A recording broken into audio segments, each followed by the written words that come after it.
Eto na nga guys yung pagtitinda namin ng mangga bago dumating si Bagyong Pipito. Bali ngayon naman guys, ililibot ko naman kayo ngayon dito sa aming pailaw. Ang dami kasi nagre-request, pakita ko nga daw yung loob dito sa may pailaw. Naks naman, 'di ba? Grabe Nes, apakaganda.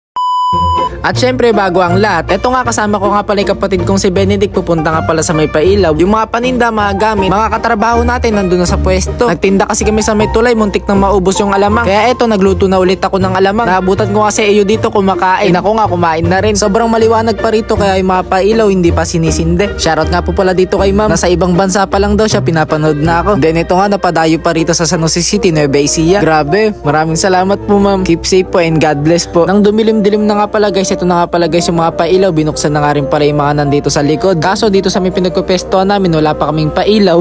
Wala pa kaming kailaw-ilaw dahil inaantay pa namin yung mga extension. Nasa kabilang kalsada kasi yung saksakan guys na extension. Kaya para makakuha kami ng kuryente sa aming mga kapwa vendor, may isang may nagdala ng extension na mahaba. Kaya yun yung ginagamit para makakuha kami ng kuryente. Bali mag-edit na nga pala muna ako para nga pala may upload ako ngayong araw. Bali na voice over ko naman na tong video na to habang nasa may baya ko, habang nagluluto ng alamang. Bali ayusin ko na lang yung voice over ko. At dahil nga sa isa sa pinakamabili sa amin dito guys yung mga nakatab, naubusan na kami ng mga nakatab kaya bumili na muna ako. Kung tatanungin ako kung ano ba yung mga sulit, kung ano nga ba ang mas sulit, yung mga naka-stick ba na binibenta namin or mga nakatab, kung sa akin lang guys mas sulit kayo sa may nakatab. Bakit nga ba mas sulit kayo sa nakatab guys? Ito nga pala ang dahilan.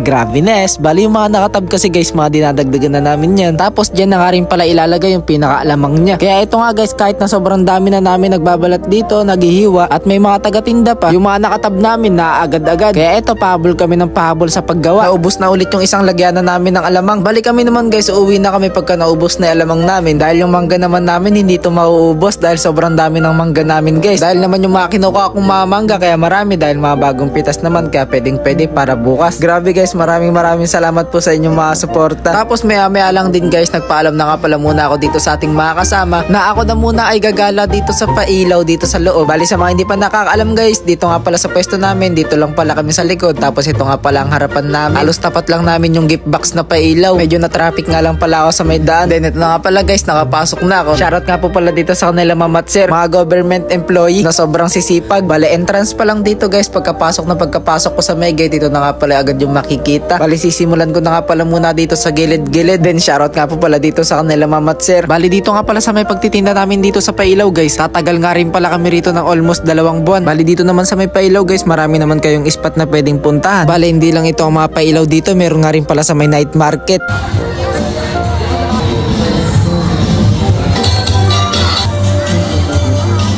Pumunta na ako sa exit, hindi ko na kinaya sa may loob, puros magjojowa yung nakita ko. Joke lang, bumili na nga rin pala ako ng pwede naming makain ng mga katrabaho natin. Pagpunta ko dito sa pwesto, nandito nga pala yung family ni Ma'am Midwife Karen. Ikaw ang idol nila, hindi ako.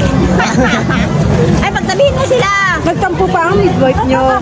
Ang cute talaga ni Ma'am Midwife Karen. Sa mga hindi pa nakakalam guys, si Ma'am Midwife Karen nga pala guys, isa nga palang content creator. Siya nga pala ay meron ng 2 million followers. Naks naman no, grabe Nes, dami. Kaya pala kinalatkat nyo ako dito ha.